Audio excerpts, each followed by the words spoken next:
to episode 32 of Foreign Correspondence, a podcast that brings you interviews with journalists around the world. I'm Jake Spring, a foreign correspondent with more than 8 years' experience in Brazil and China.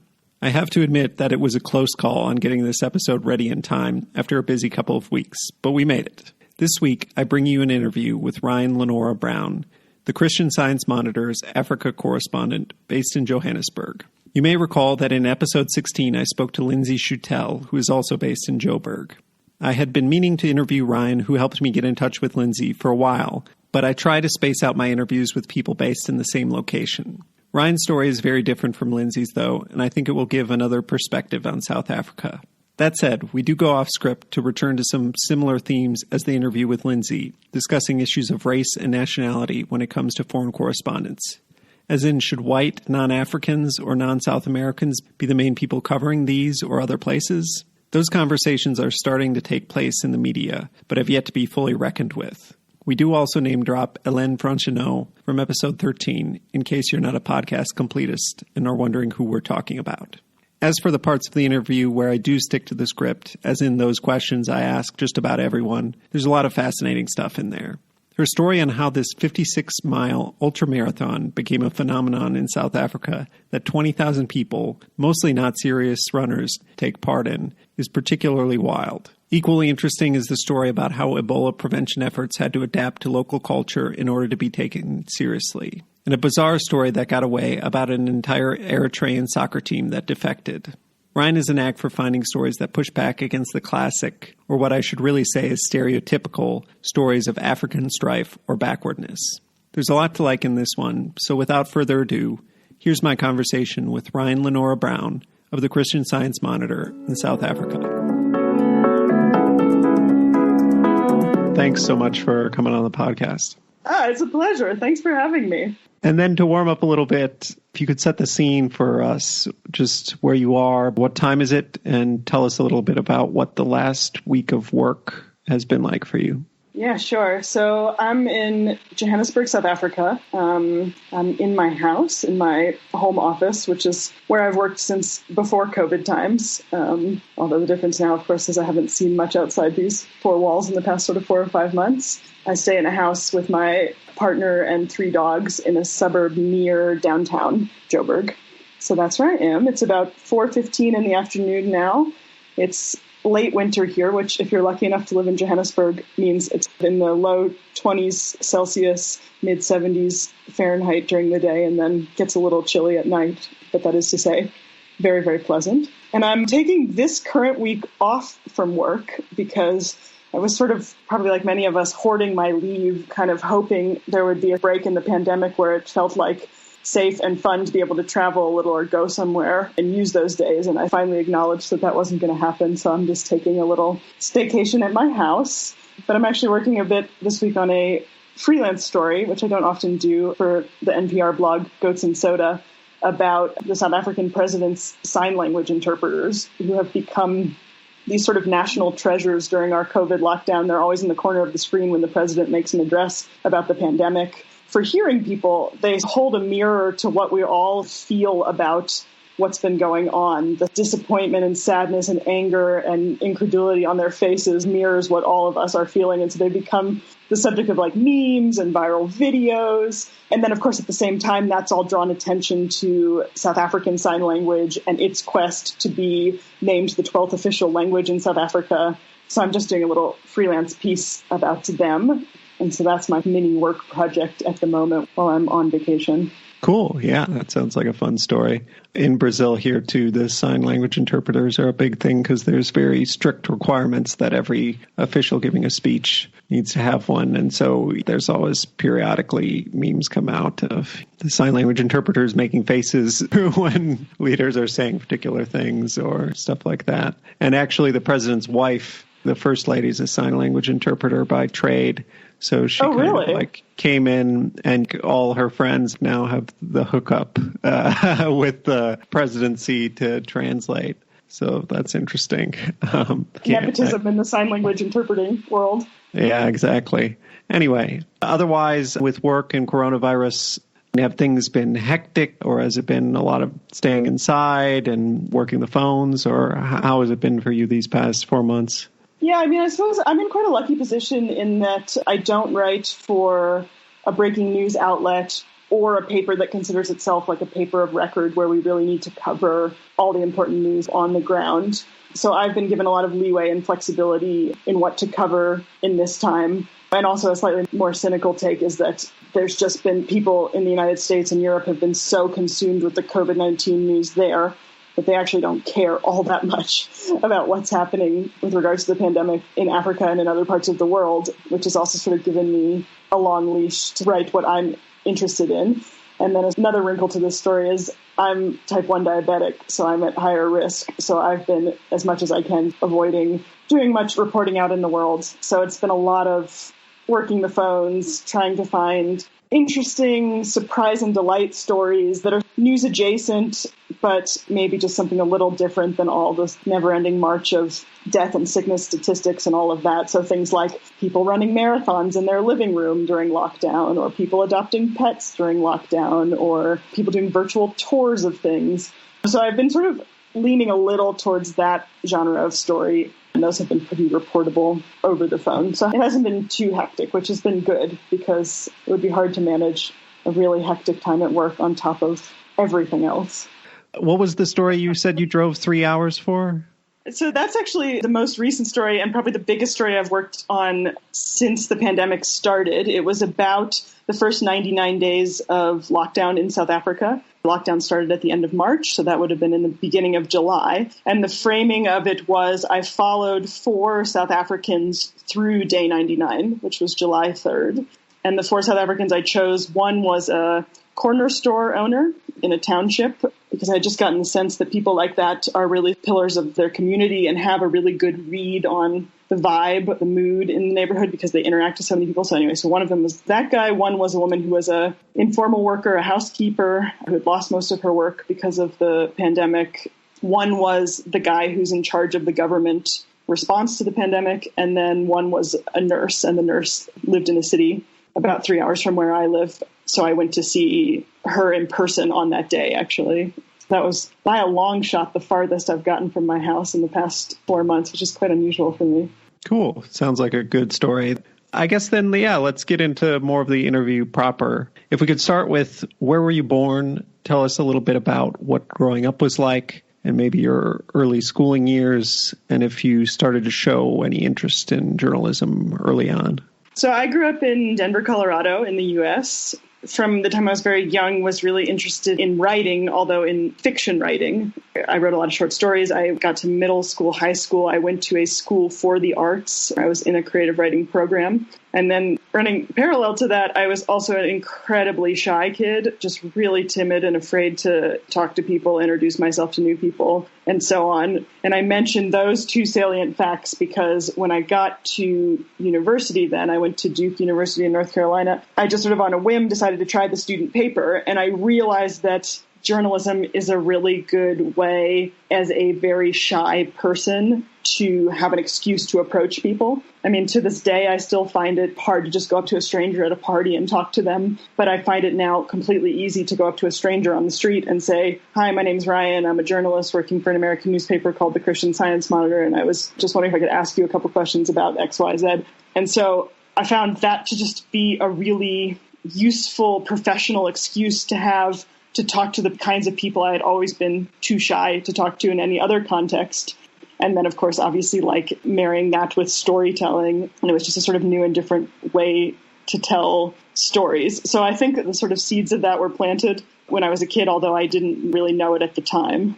I'm exactly the same. I was a very shy kid. And yeah, there's something about having a mission that makes it easier to talk to people. And I mean, I wouldn't say I'm shy now anymore, but like you said, half these events I attend as a journalist, say I was just attending whatever reception as a private citizen, I probably wouldn't go up and talk to people just left to my own devices. It's like amazing to me how many of us do come from this background of having been shy or timid or afraid to talk to people, because I think I have the sense or the stereotype of journalists being sort of brash and just kind of busting in and asking all these questions and stuff.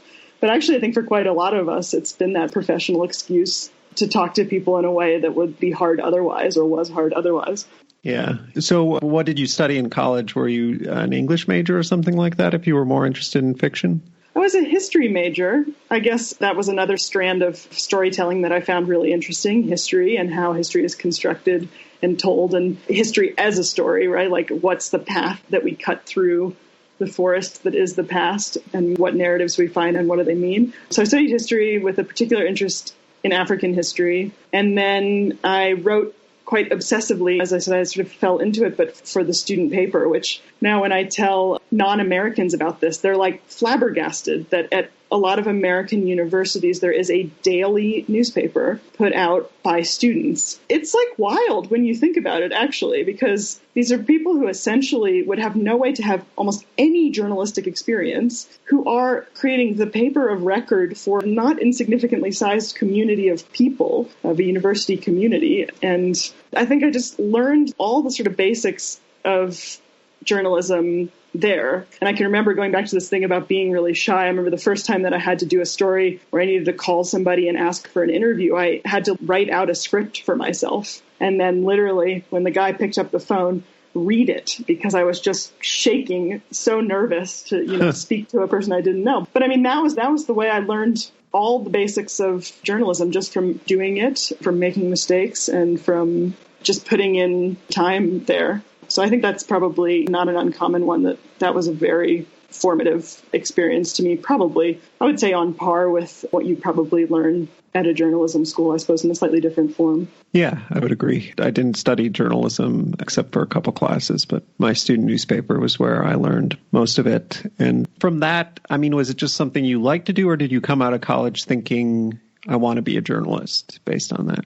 I came out of college thinking I probably want to be a journalist, but I thought, okay, there's no rush. I'd like to also spend some time overseas. I didn't feel like I needed to rush into a career. I'll also say I was very lucky. I got a scholarship to college, and so I didn't have any loans that needed immediate paying back. So in my senior year of college, I applied to a Fulbright fellowship, which is a fellowship from the U.S. State Department to go and do research in a country of your choosing around the world. And it is a really, really wild and weird scholarship, because you have to put this incredible amount of effort into crafting a project that you can spend a year working on in this country that you're proposing going to, and show that you're qualified to do it. And I came up with this idea to write a biography of this apartheid era South African journalist who had this very short but incredible career in South Africa, and then had been forced into exile in the U.S. and killed himself in his 20s. I had set up this whole project that I wanted to do, and then I got the scholarship. And basically what happens is they buy you a plane ticket to South Africa. They come pick you up at the airport, drop you off at an address of your choosing. And then, that's it. Then, pretty much then nobody for the rest of the year asks, how's the project going? Did you finish it? Can you show what your progress is on it? So you just dropped into the deep end to do what you want. Anyway, so after I finished college in 2011, I flew to Johannesburg and started working on this project that I had no idea how to do. Bought this crappy old 1987 Toyota Corolla that barely ran, that seemed like every time I pulled it out of its parking spot had a different puddle of liquid that had come out of it in the night. I would just drive it around the city, basically interviewing all these old journalists who had been the friends and colleagues of this guy that I was writing about. So there was a sort of journalism adjacent year. It was a year where I really learned a lot about the craft of journalism, but while doing something that was not itself strictly journalistic. I spent a year doing that, which was really, really interesting and fun. And as I say, just open-ended. And I had this incredible freedom to just travel and read and write. And then at the end of it, I came back to the States and I decided, okay, yeah, I'm really inspired by what I've learned about journalism. I would like to be a journalist. And so I just started applying to every entry-level journalism position or internship that I could find anywhere. I think I once counted up that I applied to 55, 56 things and heard back from almost no one, because what qualifications did I have besides this illustrious career at my student newspaper? But the two places that I heard back from were the Chrisitian Science Monitor in Boston offered me an internship on their international news desk. And then the newspaper in Casper, Wyoming offered me a job as a features reporter. So that was really like the first fork in the road for my journalism career. And I still think back to it and think I wonder what would have happened if I had taken that job as the features reporter in Casper, Wyoming. But at the time, I just saw the Monitor had this legacy. It was a much smaller paper than it had been 10 or 20 years ago, but had the legacy brand. There were a lot of people there who had worked as foreign correspondents. And I was thinking, having lived in South Africa, that might be something that I might be interested in doing. Would love to learn from those people. So I thought, okay, I'll give it a shot. I moved to Boston and I started this internship at the Chrisitian Science Monitor, where after a zigzagging and winding road, I now again work. And when you went to South Africa for the Fulbright, had you been to South Africa before? Had you been to Africa before? Or where did that interest come from?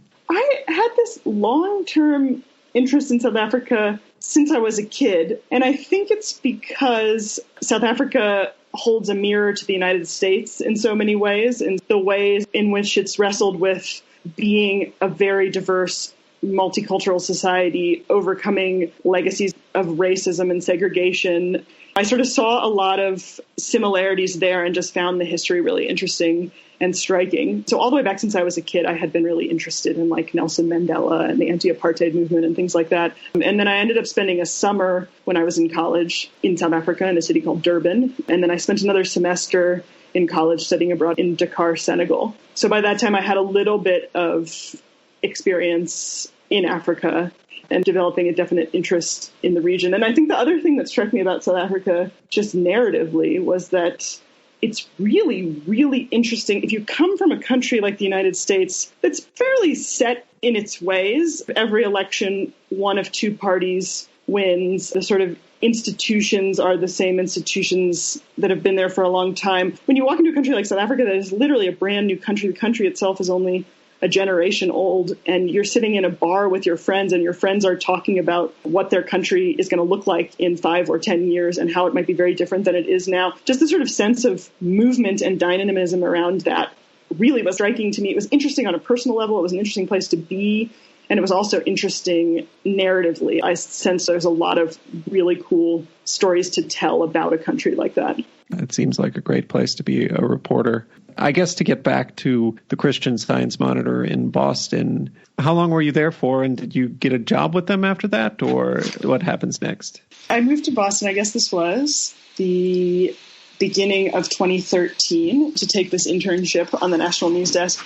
And I ended up staying there about 9 months. And in that time, I had my first sort of crisis of faith about whether I really wanted to be a journalist. I really wanted to be in journalism. And it's really no shade at all on the Monitor. But at that time, they, like many places, were trying to figure out, how do you make money from having a news website? And one of the things that they were trying was basically to rewrite wire stories as little blog entries and then try to just like slightly repackage them on their site so people would be tricked into clicking on those off of Google News instead of going to the original Reuters or AP or Bloomberg site, right? And so that was the job that was assigned to the interns, the entry-level writing work that you did there, along with writing a lot of headlines and things like that, and trying to write headlines in a way, again, that might make the story sound a bit flashier or sexier than it was. So it was interesting. It was interesting to see how that sausage was made. But after some months of that, I started to think like,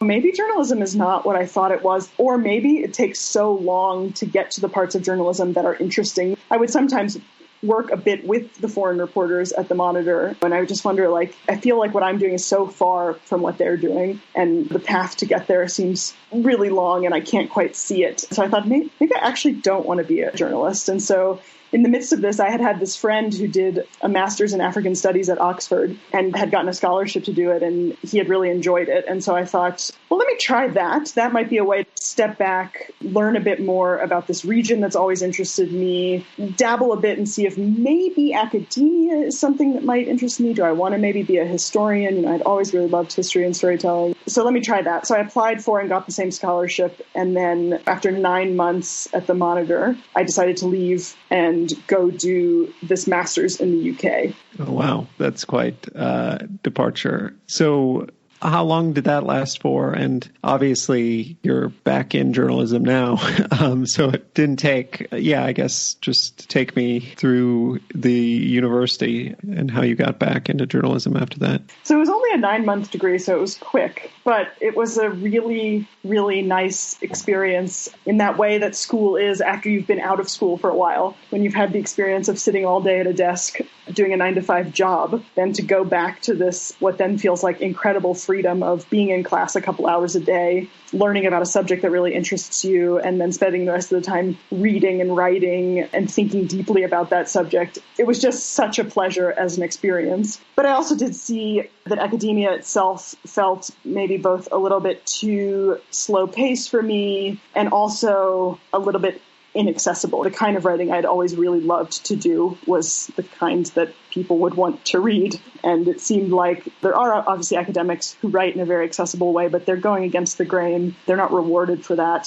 So I sort of felt like, okay, maybe that's not quite what I want either. But then at the time I was poking around thinking, well, then what do I want to do next? And it seemed like, okay, I'm pretty good at applying for fellowships and scholarships, it seems like. So I had heard about this program called The Loose, which is this really wild fellowship where the purpose of it is to send emerging leaders in different professional fields who have no experience in East Asia to East Asia for a year, and they place them in a job or internship in their field. So across a wide variety of fields. There's journalists, but there's people working in public health. There was a woman who interviewed with me who was a chef, lawyers, human rights activists, all kinds of people. And they just place you in a country in East Asia in your field and support you for a year to do that. So I actually got this fellowship and was told I was going to be placed at the South China Morning Post as a reporter and was gearing up to do that. And in the midst of gearing up to do that, I went back to Johannesburg to do some research for my master's thesis, which was about the history of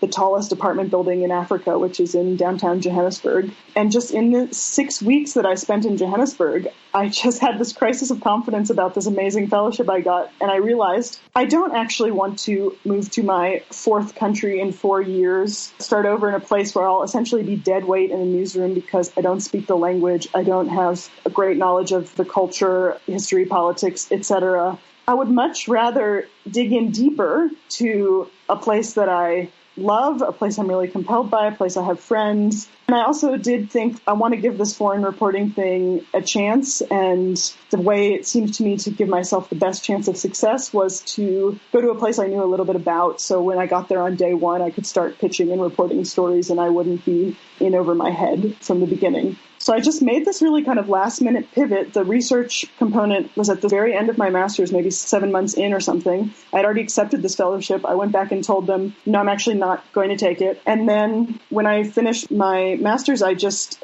bought a one-way ticket to Johannesburg and moved to South Africa. And I thought, I'm just going to see if I can make freelance journalism work. I've wanted for some time now to try being a foreign correspondent. This is a place I'm interested in. Let me just give it 6 months. Let me see how it goes. And if it goes well, maybe I'll stay. So I just took that leap of faith and bought my ticket. Crazy. I know the Loose Fellowship.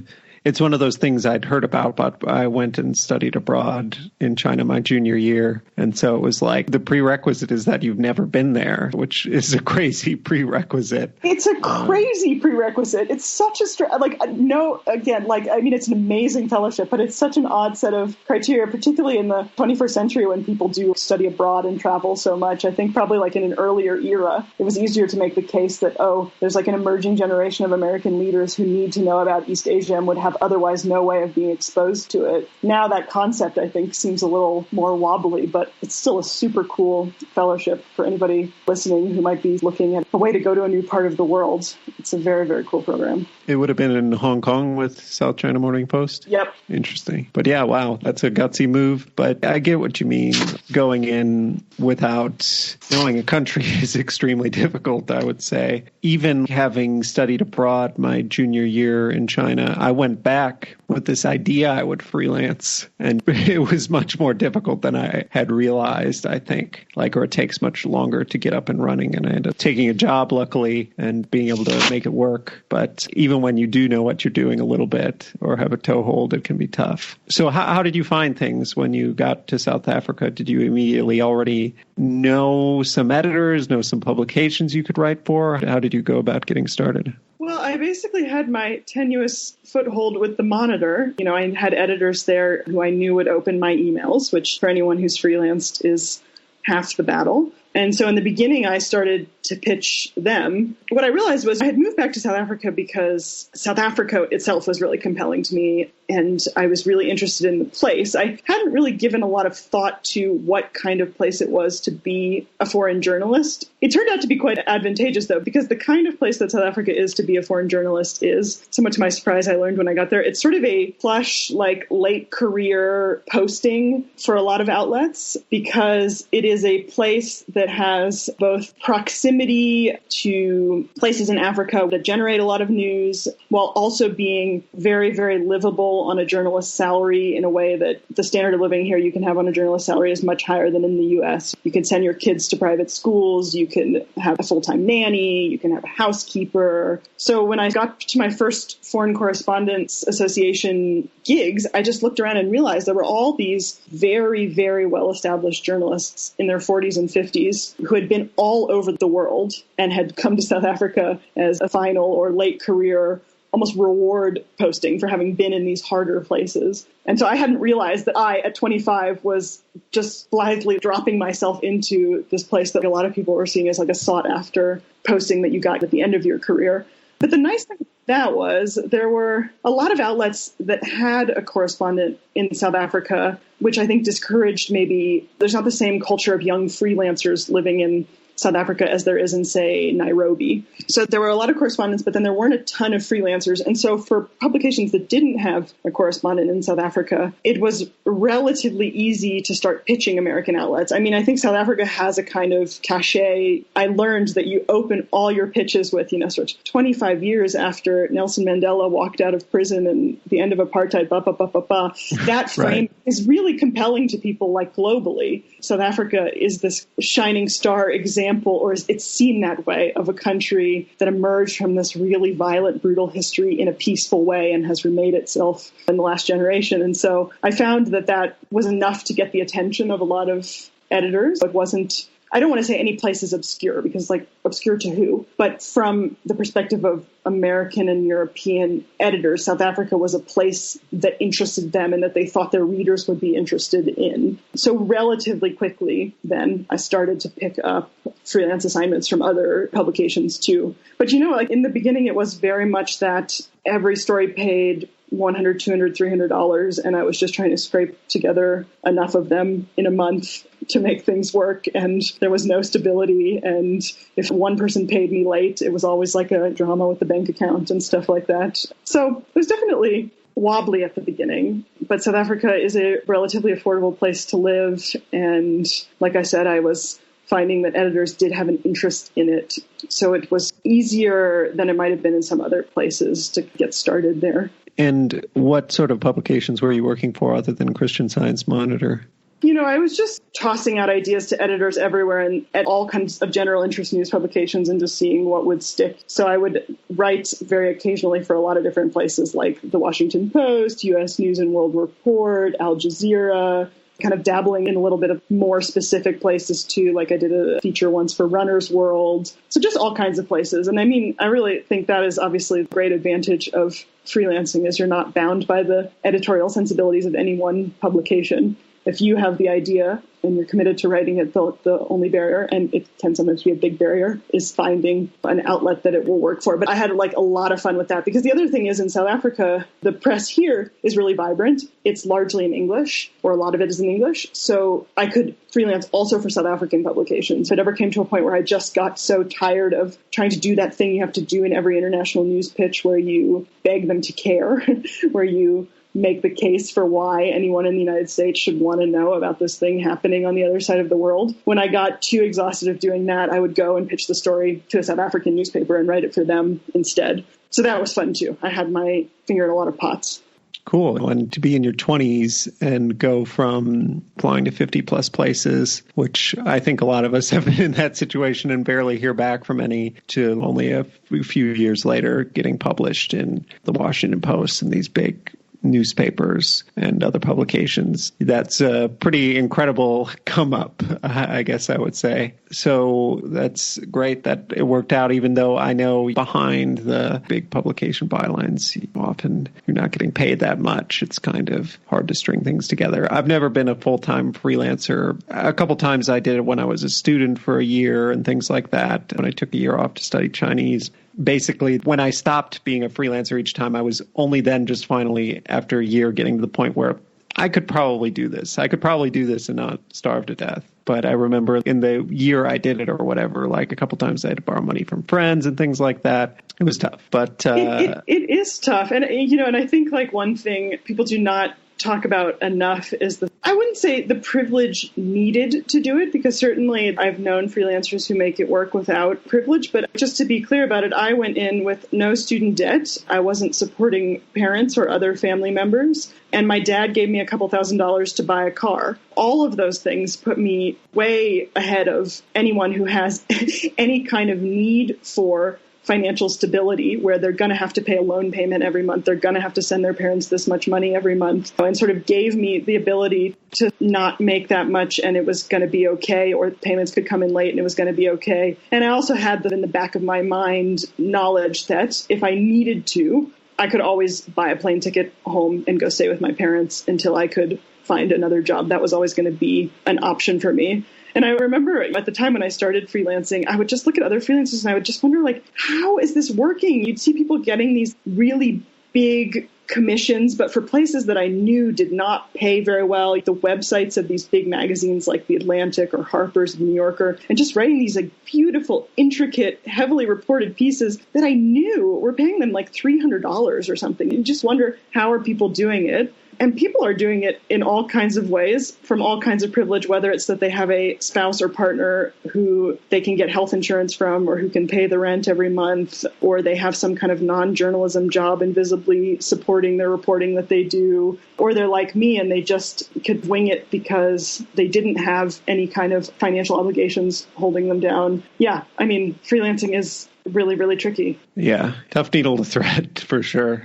And how long were you strictly a freelancer? And also, I guess at what point did you start looking further afield from South Africa? I know you've been based there, but I had seen you take trips out of South Africa to other countries sometimes. Yes, there were sort of two things happening in parallel. One was that initially when I arrived in South Africa, I was pitching the Chrisitian Science Monitor and just writing stories for them at $300 a pop. And eventually, after a year or two of that, they brought me onto a contract where I had a retainer and a slightly higher story rate. And so then I had that stability, and then they would occasionally send me on trips as well. And then I also just started applying left and right for reporting fellowships and got connected with this organization called the International Women's Media Foundation, who I ended up going on several group reporting trips with in East Africa, which was really, really amazing for me because, of course, another component of freelancing that, having done it, is it's quite lonely. And it's quite like you're never really sure if you're doing it right, because aside from the feedback you get from an editor on an individual story who you might never talk to again, there's not a lot of clear signposts that, like, yes, you're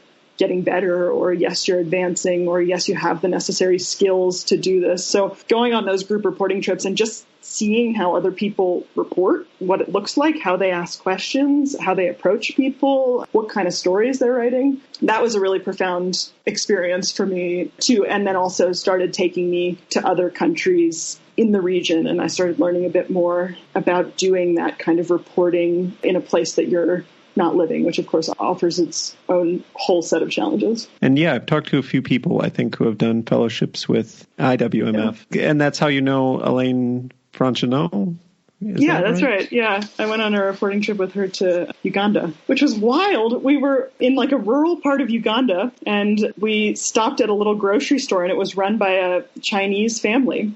And she just started speaking to them in Chinese. They didn't really speak very good English, but to get their story of how they had ended up in northern Uganda, which was just such a cool intersection of her reporting interests and talents to see. She had come to do this story about poaching in East Africa, but obviously had come from reporting in China. Chinese in Africa. I find extremely interesting, and it's just very difficult. Not a lot of institutions are willing to pay people who speak Chinese and maybe have never been to Africa to go out to these like far-flung places. And yeah, I find that it's often these fellowships or grants that get people out there doing that, I think. Yeah, absolutely. And the IWMF was really unique just generally. Their whole mandate was that they were searching for new and different narratives about that part of Africa. And so they would never take somebody who wanted to report on war or poverty or famine or corruption or sort of any of the typical storylines that you tend to see in Western media about Africa. Of course, a lot of us report on things adjacent to those subjects, but it was very much about finding people like her who wanted to come in, bring reporting skills that could tell different kinds of stories about that region.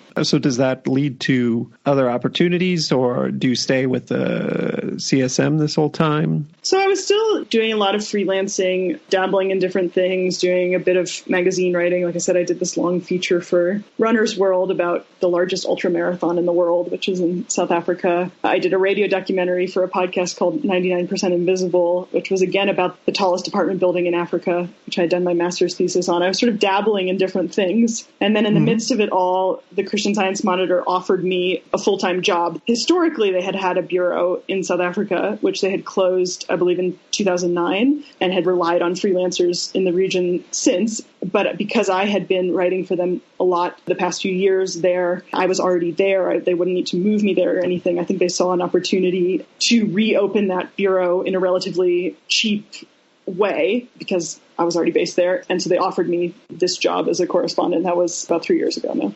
Cool. And maybe that's a good spot to talk about the Christian Science Monitor. So I think a lot of people, they hear the name, they think it's some sort of Christian publication. I understand it's affiliated with Christian Scientism or whatever it's called, the religion. You can probably tell me more. But my understanding, I knew the Christian Science Monitor correspondent in Beijing, so I've talked to him a fair bit, is basically they print something on the back page, some writing by the founder of this religion. But other than that, it's basically run independently from any sort of religious influence. It's just the name of the thing. I guess could you just explain a little bit about what is the deal with that for people who might not be familiar with it? Yeah, absolutely. It is not, first of all, the newsletter of Scientology, which I was not long ago. I was at a protest interviewing someone, and at the end of the interview, she was like, "What publication did you say you write for again?" Christian Science Monitor. She said, "Oh, no, you cannot quote me. That sounds like it is the newsletter of Scientology,"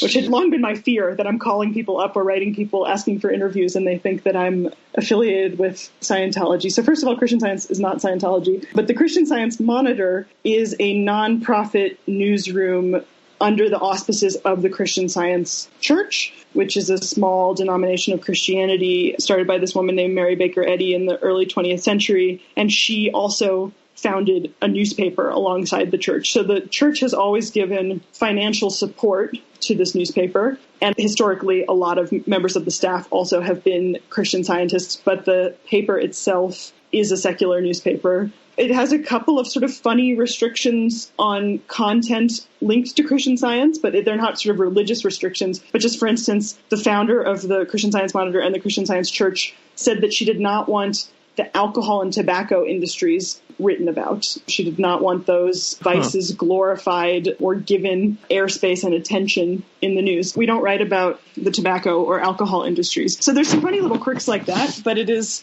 largely a fairly straightforward news publication. I would say the other difference between the Christian Science Monitor and, say, other newspapers is that it's never had a local audience. It's never been like a Boston newspaper. It's always been a newspaper that went out around the country and around the world. And so for that reason, they've always tried to, even when it was a daily print product, write stories that would hold up like the second or third day after the news happened, because maybe that was when people were going to receive their print paper in the mail. So it's not a paper that focuses on breaking news. It tends to be more news analysis or feature stories across the board in both its international and its domestic coverage, which is actually like a real privilege as a place to write, because it means that I don't have to do the really high stress kind of work that people like you do, which is really, really amazing and hard to actually do that initial fact gathering. And I can kind of wait and step back and say, okay, what do I want to do next? What's the story I want to do about the lives of 4 people during the coronavirus pandemic in South Africa, or whatever it might be? But yeah, that is the Christian Science Monitor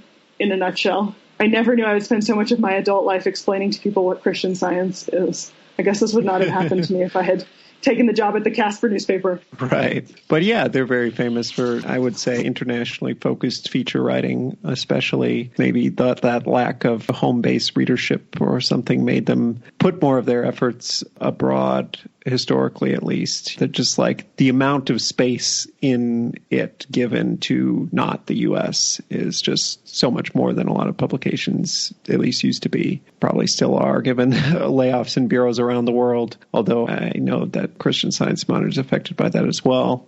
So the next part is about stories, and I usually like to start by asking, what is a story that got away? Because it's better to finish on a story you're proud of. If any story comes to mind where you wanted to do it, but you couldn't for whatever reason, you either couldn't sell an editor on it, you couldn't prove it, you couldn't get the key source to talk to you, a reporting trip went horribly wrong, whatever reason really. Does anything come to mind? So, I'm sure like lots of us are doing this, just keeping a Word document, just jotting down things I think might be an interesting story. It's a sort of an aside in somebody else's story, or somebody just mentions it in conversation. And maybe 5 or 6 years ago, I read this little news item that said that the Eritrean national soccer team had come to do a soccer tournament or a friendly or something in Botswana, and the entire team had defected and decided to stay in Botswana. There's a wider, quite interesting narrative arc here. I mean, Eritrea is this incredibly closed society on the level of North Korea, and similar to North Korea, really, really hard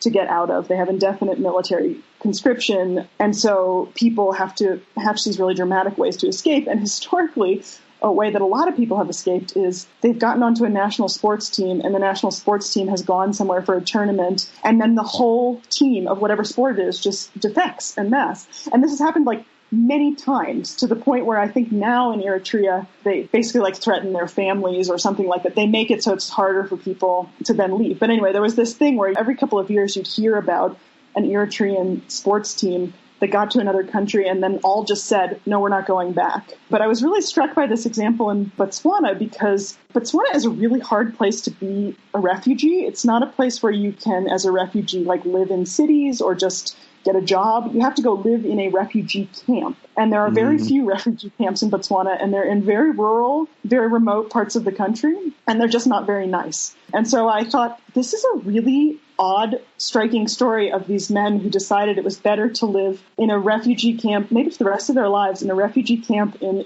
a very remote corner of Botswana than go back to Eritrea. And I just had it in my head. I'm like, this is an interesting story. I think it would be a cool narrative. I don't really know how to sell it. At the time, I wasn't that experienced of a reporter. I didn't know what kind of place might take a story like that. I wasn't really sure how I would get there. Would I need a translator? Any of these questions. So I just sort of had it in the back of my head. I'd like to do this. I'd like to do this. And one day I opened the New Yorker, and there's a story in the New Yorker about this. A very excellent New Yorker staff writer named Alexis Okewo had done the story. I don't know her, so to this day, I don't know how she found out about the story or did it. But that was really like a wake-up call to me, that these things that you think like, only I know about this, only I'm considering this story. I have kind of forever to just sit on it and figure out how I might do it. And then one day you wake up and it's in the New Yorker and it's gone. So I still think about that one. But that was definitely, in retrospect, a very cool, interesting story that got away to the New Yorker. Wow. I guess I have heard occasionally Eritrea gets compared to North Korea, but it sounds very much like that. And I certainly know the feeling of the waking up, looking at a publication and seeing a story you've either were working on or had the idea for, and just never did it, and has a way of sticking with you. And then, let's next talk about a story you're proud of. If you can pick a story you've done at any point in your career, really, it doesn't have to be that recent, that you're proud of, and just tell us a little bit about it and how you went about reporting and writing it. So I did a story actually just last year, but that I've been thinking a lot about now in the current context. And it was about the Ebola outbreak in eastern Congo, but it was a profile of a Cameroonian anthropologist working for the WHO, whose job was basically just to figure out why did people not follow the rules to stop them from getting sick? What was going on? Why were people continuing to have funerals? Why were people continuing to take care of sick people and their families in their house and not go to Ebola treatment centers? What was going on? And basically what it came down to is the response was just coming in with this kind of one-size-fits-all approach. These are the rules of the disease. This is how you get it. This is how you stop people from getting it. You can't let anyone have a funeral. You can't let people have gatherings. And they just weren't at all culturally sensitive. And so people were ignoring them because people were thinking, you're coming in with your rules, but you're not listening to our rules. And our rules say, if we don't bury this person, then they don't go to the afterlife, whatever it is. And so her job was to go into these communities and basically find out what was going wrong, and then not teach the communities how to be different, but teach the World Health Organization how to treat people better during a pandemic, during a disease outbreak. And so it was a story I really liked doing because I felt like it was a story that told about a disease outbreak in Africa in a different way than I have often heard them discussed. First of all, the sort of agent of change, the person making change, was this African woman anthropologist. Second of all, it was about not these backwards Africans who just don't understand science doing something wrong. It was about actually what the World Health Organization was doing wrong and how the people with the cultural know-how and wisdom who needed to be listened to were actually these people who were being often stereotyped in the media as backwards and ignorant and didn't know what they needed to do to stop themselves from getting Ebola. And then the woman herself was just incredibly vibrant and interesting, and I just got to follow her around the Eastern Congo doing her work. It was sort of one of those pinch me moments that we all have as reporters where you're like, I cannot believe this is my job that I'm getting paid to do. Here I am in this lush rainforest in the middle of Eastern Congo in this village listening to this woman talk to these families about how they bury people and stuff. And so that was just really, really cool. And I've just been thinking about that story and its broader relevance a lot now because, of course, now we, the whole world, are having to contend with people giving us rules on how to keep ourselves safe that feel unfair or feel unduly restrictive or feel like they don't really understand us and our culture and our society and what we need as people. And so suddenly I feel like this knowledge and wisdom of this woman during this African disease outbreak is really applicable to the world now, right? Yeah. It's strange how the way Ebola was written about and kind of getting pigeonholed in a certain way. And I don't even know if the last outbreak that people were that interested globally. And now another guest recommended a piece. I'm trying to remember the name of it, like Handshakes and Other Indignities in the Time of Ebola. And now it seems incredibly like prescient and relevant. And like at the time it was kind of nobody was really paying that much attention. What you said, it has echoes here in Brazil of 3 children, babies died from coronavirus indigenous. And in this tribe, they're supposed to burn the bodies, but instead the mothers were never allowed to see them and they were buried. And yeah, it's crazy how many similarities I would say there between the two things. I mean, obviously coronavirus is much more global and Ebola, I don't think made it out of Africa. But at what point in the Ebola outbreak was it? Like, was you getting Ebola at all a concern for you, or was it past that point? I would say it was past the peak, but it was not yet near over. It would carry on for several months after that. The big difference between covering a disease like Ebola and covering things in the time of coronavirus is Ebola is very, very deadly if you get it, but it's relatively straightforward to not get it. The people who tend to get it tend to be family members of people who have it or healthcare workers, because you get it from the bodily fluids of somebody who's visibly ill. So only when people show symptoms are they contagious or after they die. So as a journalist, it's fairly straightforward to avoid spending too much time in health settings, spending time with people who are sick, and just sort of following basic hygiene. It's not like coronavirus that seems to lurk, no one even knows where, in the air, on all the doorknobs. So it was actually, from that perspective, a lot more straightforward. There were quite clear rules. Do this, don't do this, and you can stay pretty safe. So I actually felt a lot less nervous from a health perspective doing reporting then than I do now, going out with my N95 mask with another mask on top of it, trying to talk to people through my many-layered barrier, hoping they're reading the emotion in my eyes the way that I want it to be read and things like that. So did you lead off the story, I imagine, with an anecdote of her, the anthropologist, talking to one of these communities in particular? The week that I was there, she had gone to a community that was resisting allowing vaccine teams in. They were saying they didn't want to be vaccinated against Ebola because, of course, in this last Ebola outbreak, there was actually a vaccine. And the reason they were saying is because somebody had died in their community. They had dug a grave for this person, and then they were not allowed to bury the person in the grave. The person was buried in an Ebola cemetery a couple hours drive away. And it was considered very, very bad luck in this community to dig a grave and then not put a body in it. And so the community decided, look, they want to come in and tell us their rules and what we must do, but we've told them our rules. We needed to bury this person here, and they didn't follow or listen to us. So why should we listen to them? So that was the opening, and then her having to navigate between those two worlds. And in the end, what she ends up doing is finding out that in this culture, there's a ceremony that you can do to close a grave without a person in it. You do this symbolic burial of a banana leaf and a whole ceremony around it. And so she basically gets the WHO to give her a budget to go out and buy beer for the funeral ceremony and food. And then there's like some things you put in the grave for the person to take with them. And so those things, so she had this WHO budget line of buying like beer and soap and bananas for this community, but so that they could do this ceremony, see then that the Ebola response respected their culture and their beliefs, and then they were willing to say, okay, well then we can let them in and listen to their rules as well. Yeah, that sounds like a great story. In many ways, subverts a lot of the Africa tropes, like you mentioned. So that's very cool. And I guess just out of idle curiosity, I only try to talk about one story because of time, but I couldn't help but be curious a little bit about your feature on the ultramarathon. If you could just say a few words about that and how you ended up writing that for Runner's World. Yeah, sure. So there is this ultramarathon in South Africa every June called the Comrades, and 20,000 people run it every year, and it is 56 miles, 90 kilometers.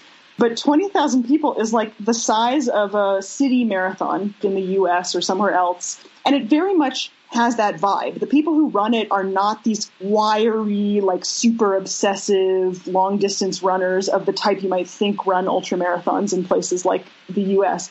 It's like your mechanic, your housekeeper, just everybody in South Africa knows people who have run this because running it is like the equivalent of in the U.S. running the New York Marathon or the Chicago Marathon or something. It's just something that non-athletic people might one day wake up and say, I want to do this challenge in my life. And next year I'm going to run this 56-mile, 90-kilometer ultramarathon. And it has that vibe to the race, like all the way through. There's just spectators all the way along the course. Black spectators, white spectators. It's this very inclusive, democratic, lovely snippet in time for South Africa every year. And so when I saw this, I was like, how the hell did this become a thing? How the fuck did it become a thing that 20,000 people in this country every year want to run an ultramarathon for fun? 20,000 quote-unquote normal people, that is to say, not super unusually athletic people. And so I started digging into what the history of this race was and found out that basically it's been going for like a century, but it was always a very, very small race. And until the mid-70s, only white men were allowed to run it, which is a history that tracks with the history of marathons in places like the U.S. as well, right? That women weren't allowed to run until the 60s or 70s because there were these fears that like their uterus would fall out or whatever. So there was sort of something similar going on in South Africa, and it was just this little foot race. And then it really was this quirky thing that maybe like a few super athletic guys did every year. It's between these two cities in South Africa, Durban and Pietermaritzburg. But then what happened was in the 60s and 70s, South Africa starts getting barred from competing in international sports because of apartheid. So it can no longer compete in the Olympics. It can't compete in the World Cup. It can't compete in the Rugby World Cup. And South Africans are sports mad. They are sports crazy. And so they just do not know what to do with themselves. And so they throw themselves into these local sports and local leagues. And a lot of those became super, super popular because there was no international competition South Africa could participate in. Then at the same time, South Africa only gets TV in the mid-1970s. In the mid-1970s, brings on its first public TV station. and it needs content. So they start throwing all these random sports onto this TV channel. And one that they start televising is this ultramarathon. And so this ultramarathon starts growing in popularity. Around the same time, it desegregates, it allows women. And so all this momentum just builds around it, and it just turns into this massive national sporting event that everyone knows about, that even now, lots of people on the day that the Comrades is on will just watch it all day long on TV. The time cutoff is 12 hours, so they'll just put the TV on from 6 a.m. to 6 p.m. and just watch people run it. And so it is this like very much this national phenomenon, but with this odd history that tracks with the history of South Africa and apartheid and sport. And so that story that I did followed a woman who was running the Comrades for the first time, who was a housekeeper. And I chose her because something that I was very intrigued by is I think another stereotype about ultramarathons is that they're for really well-resourced people, because how the hell else would you have time to train running 10 or 20 miles on a random weekday for a race like this and going through all these running shoes, and don't you need all these goo gels and sports drinks and all this stuff? It just very much seems like maybe a sport of the elite. And in South Africa, it's really not at all. And so I was also curious about how that worked, practically speaking. So I followed this woman through her training, and her training was essentially she would run from the informal settlement where she lived about 6 miles to the house where she worked as a housekeeper, and then she would run home, and she would do that every day, and then on the weekends she would run a marathon somewhere around. And so I followed her through a training cycle, and it was really, really fun. I'm a very, very slow runner, but the good thing about people training for ultra marathons is they also tend to run very, very slowly because they're preparing to do this for like 12 hours. So I would go on runs with her sometimes, and I just see the geography of the different South Africas that she would run through, the settlement where she lived that was quite impoverished, through to this really wealthy neighborhood where she worked. And then I just followed her on the day of, which was, of course, very nerve-wracking because I wondered if she would finish, what the story would be if she didn't. But she ended up coming in about 10 minutes under the 12-hour cutoff. And it ended up being this just quite lovely story of this race and this woman and this way in which this race embodied, for people like her, it was a way to be something bigger than your life circumstances were supposed to let you be, to do this incredible athletic feat, even as somebody who just works for a couple $100s a month as a housekeeper, but you too could do this really like on the edge of possible athletic feat. Yeah, so that was that story, and I've had a very strong interest ever since in that ultramarathon, and I'm always looking for new ways to write about it. So then the following year, I ended up writing a story about the woman who paces the very slowest group of runners, so the people trying to finish in 12 hours. And then I wrote another piece last year about a guy who was doing the race for charity, raising money for libraries in poor areas, and he read as he ran. I don't know how much he actually was seeing on the page, but he would hold a book in front of him and allegedly read it as he ran. So it's just a very, very interesting race with a lot of very cool, interesting narrative threads in it to tug at. Yeah, wow, that's fascinating. The whole history of it and, coming from apartheid and how that made it into a big thing, but now it's turned into something else, an inclusive thing that anybody can do. That's really cool. So the next part is the lightning round. I guess just before that, was there anything else in terms of biography or anything? Yeah, I kind of think, I guess there's obviously a lot of important ethical questions around being a Westerner reporting in Africa. I suppose the overarching question is, what right do we have to be here when we come from places generally and institutions specifically that have done so much damage to Africans and to the perception of Africa globally? So that's something I think about a lot in the work I do, and I don't know that I have good answers to it, but it's just something I try to never be comfortable on. I try to never feel like I have earned the right to be here. I feel like I have to re-earn it with every story that I do. And more broadly, even what stories I'm doing or what narratives I'm choosing, it's also about how am I treating local journalists that I work with, crediting them, trying to help find opportunities for them in international journalism. Who am I quoting? Am I quoting experts at think tanks in DC about Africa or people who actually work at universities on the continent?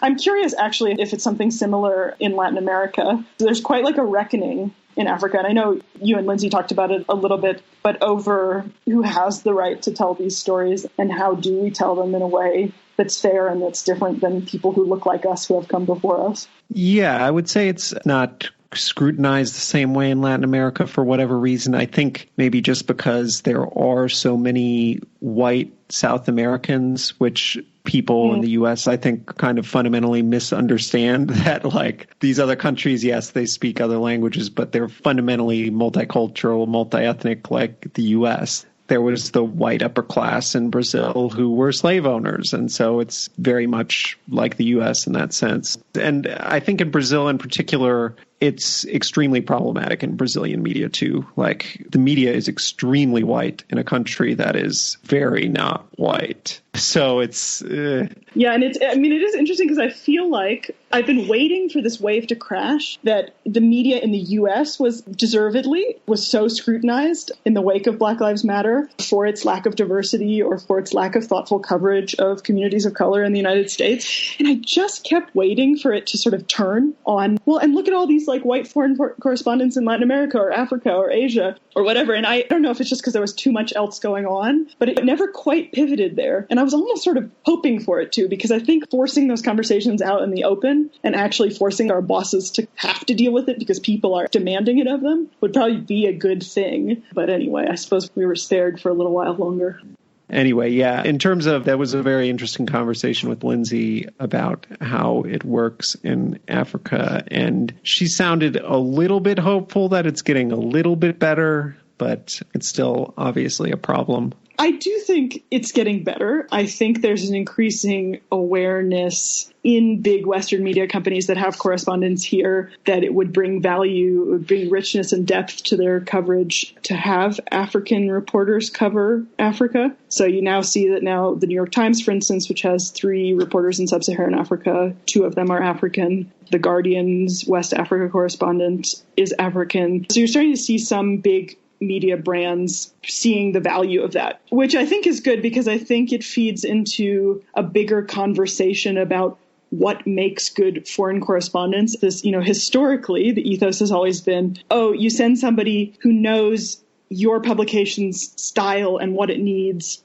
to a place that they know nothing about. And if they're a smart journalist, they'll figure it out, they'll learn the language, they'll become a good correspondent there, and they'll use their outsider status to see other things. Versus now, I think there's a lot more conversation around, would it be better to have people who have actually deep cultural, linguistic, regional expertise covering those places? And maybe the muscle that needs to be developed is not the muscle of learning the basic information about the place, but the muscle of learning how to write about those places for people who don't know much about them, because that can be a little difficult if it's somewhere you know well, whether it's because you're from there or you've lived there a long time or whatever it is. But I'm glad to see those conversations starting to happen and that starting to, I think, change a little bit the way foreign correspondence is done. I mean, I think we still have a long, long way to go. We've been having conversations in my newsroom recently about how we credit fixers, so local journalists we work with. And there's quite a lot of people on the desk who have said, we don't credit fixers. There are assistants that we bring in. We have a story idea and we send them out to do quote unquote rote reporting of just calling people up and translating. And the story is still at its core mine, the foreign correspondence, to sort of start to have conversations about, well, what kind of power dynamic does that reinforce? Does that maybe then slam the door in the face of those local journalists who might have ambitions to write for foreign media themselves? Yes, I think there is a long way to go, and I don't know what the answers are, but I'm glad to see some of those conversations starting to happen. It is just the beginning, though.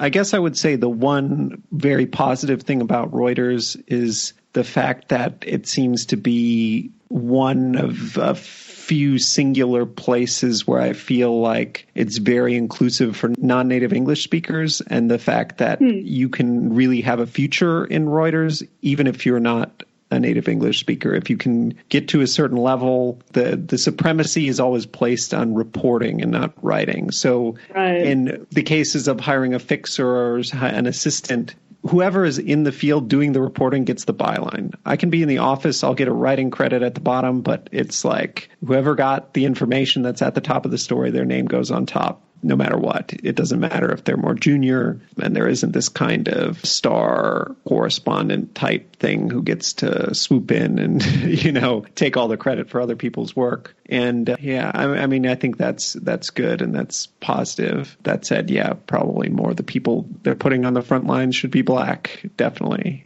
So the next part is the lightning round. It's more fast-paced questions. Feel free to answer at whatever length you like. Do you feel ready? Yeah, sure. Let's do it. What is a must-read publication that you look at almost every day? I have quite boring standard answers to this. I always look at the Washington Post, the New York Times, Al Jazeera. There's a lot of great newspapers in South Africa. So there's a really good one called The Mail and Guardian, which covers both South Africa and Africa in general. So those are probably the ones that I check every single morning just to see what's going on or look at their Twitter feeds. And then what is a publication you read, listen to, or watch for fun? So I listen to a lot of podcasts. There's a podcast I really love called By the Book, and it's these two women, and they just review self-help books. But the way that they review them is they live by the dictates of the self-help book for 2 weeks, and they're very irreverent and funny. They take it seriously, but they don't take themselves too seriously. So if it's something they really hate, then they tell you they really hate it. But it's just fun and entertaining, and also in its own way a bit profound, because self-help and people searching for meaning and purpose in their life is profound in a way, but with this overlay of humor and entertainment. So it's a really fun one to listen to, just hear something completely different than journalism. What's the name of it? Just one more time. It's called By the Book. And then what's the best journalistic article, piece, again, whatever medium, that you've consumed recently? So I read about a month ago this Washington Post piece that I just have not been able to stop thinking about, which was the story of the journey of a hamburger, like a takeout hamburger from an expensive DC restaurant during the pandemic. And it was just this incredibly narratively clever way of looking at the economics of the pandemic and how supply chains have been disrupted. But basically, the reporter, she zooms all the way out and goes back to the cattle farm and how those cattle farms have been affected by the pandemic, to the slaughterhouses with migrant workers, where, of course, lots of people have gotten sick, to the transport, to the restaurant industry, to the people delivering your food, who might be people who lost their jobs and now are casually working for Uber Eats or whatever, to the white-collar people working from home who are still able to order expensive diner food. Anyway, so it just had all of these different layers of the pandemic experience, and I just thought that was such a narratively clever vehicle with which to look at all those people's experiences and this broader economic story, but through the story of an object, through a hamburger. So she literally follows it from cow to this guy eating it in his apartment in DC. That's the kind of story where, like, after 4 months of reading about this pandemic and thinking you've read everything about it, you sit up and say, like, okay, I just learned something new, read something new, was entertained and moved in a way that I haven't been. So I read stories like that and get both very jealous that I didn't write something like that and very motivated to tell the types of stories that would provoke that reaction in other people too. Yeah, those types of stories are the best business reporting, I think. I love those supply chain stories that connect all the dots and make it a lot less abstract. These very complicated economic interactions from the farm to you putting it in your mouth. Did you say the name of it? Yeah, it might have just been called the $20 hamburger or something like that. And the reporter was a woman named Jessica Contrera, who's a features reporter for the Washington Post. The next question is, how do you manage your work-life balance, or do you even believe in it? Some days, some weeks with more success than others. I think back in my previous life when I was traveling for stories, as we all used to do, when there's travel, there's no balance. It just is the work 24/7. When you're not explicitly doing interviews, you're just trying to soak up the place and the experience and either sort of take notes mentally or actually take notes on what's going on. Then there's absolutely zero balance. I have historically tried to keep relatively normal work hours so that I can keep a relatively normal social life. But of course, when you write and edit across time zones, that is sometimes easier said than done. So I would just say it is a work in progress, like for all of us. And then the next question is Twitter important to you? It's a tough question for me because I've sort of gone back and forth on it. When I try to tweet and build my Twitter following, it feels like a popularity contest that I have lost and continue to lose. So in that sense, I find Twitter frustrating. I don't find it a good vehicle to be a megaphone or amplify the things that I want to say or the stories that I write. But I do find it very useful for just listening to conversations that are going on, seeing what people are talking about, picking up on news items and things like that. So I would say, I guess I'm more of a consumer of Twitter than really like a producer of the forum. I did want to ask you about one specific thing I saw on Twitter that you had tweeted. They were tweeting about something that's been mansplained to you. And I wanted to ask about it because you said somebody had mansplained the plot of a book you had written to you, which I thought was a particularly unbelievable answer, but I'm sure that stuff happens all the time. But what piqued my curiosity was the fact that it implied you had written a book, and I was just curious about that, and I forgot to ask about it during the biographical part. That ended up being the eventual output of my very open-ended Fulbright project, was to write a biography of this journalist whose life I had been studying, who was a guy named Nat Nakasa. And I published it with a really small South African publishing house. It was basically a step above self-publishing. There were only ever 1,000 copies in the world. They didn't give me an advance or anything. The editing process was essentially I sent them a Word document and they sent it back with track changes that said you forgot a comma here and stuff like that. So it wasn't a super formal, like, when people ask me about, what's the process of getting a book published? Like, I can't say I really know because this was a very light version of it. But that was the book I wrote, and then I was at a book fair giving a talk about it, and the guy who was the moderator of the panel kept interrupting me to fill in the details on the story of my book, which I just thought was a very sort of classic of the genre of mansplaination. Yeah. Silly. That's very cool to have your research to get that platform, even if it's a small publisher. That's pretty amazing. And then if you had to trade places with one journalist living or dead, and you would have their career, who would it be? I can think of a few people, but one who really stands out for me is Ellen Barry, who's a correspondent for the New York Times, who has lived in a few different places, I think most recently in India and in Russia. And in addition to the sort of normal news coverage she does, these just like incredible long form narrative pieces. And she's just an incredibly gifted writer and reporter. She did this one, the one that everybody read, I think it was either at the beginning of this year or the end of last year, about this quote unquote royal family living in this decaying palace in Delhi, and unravels the whole history of their family and what the story of that was.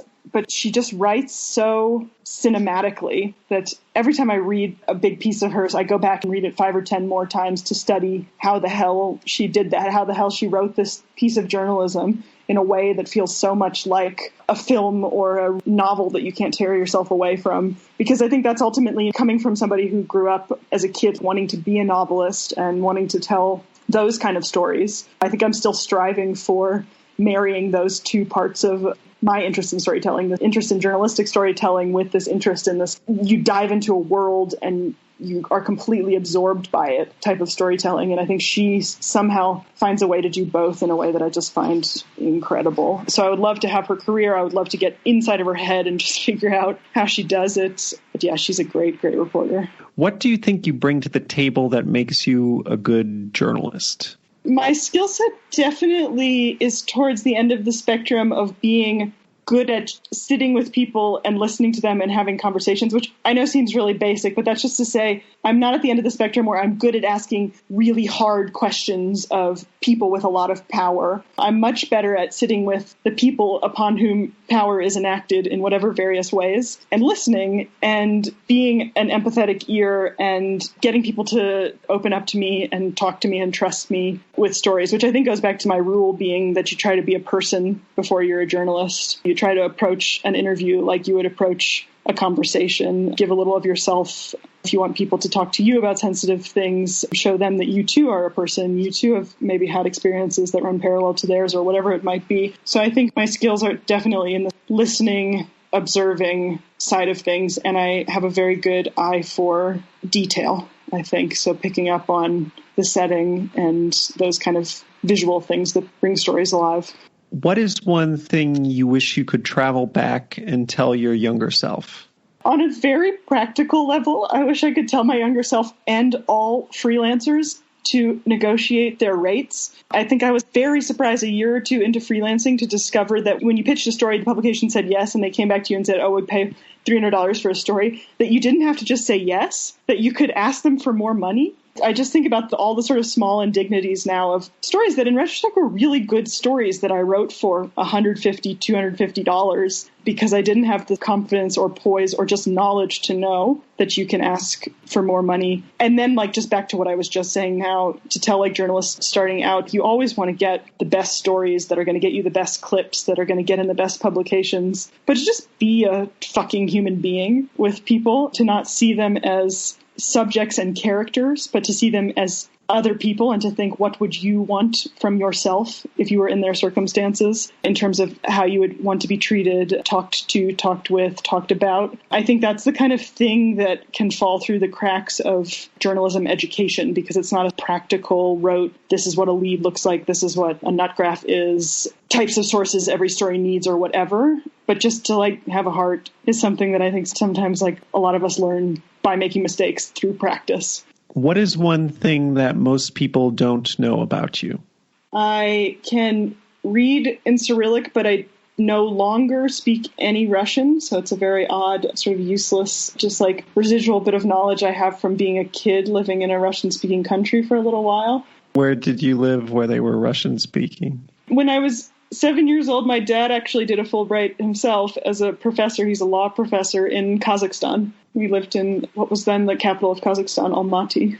Wow. I can't say I know anybody who's ever lived there. So that's pretty incredible. What is your favorite film, book, TV, or other media property about journalists, and why?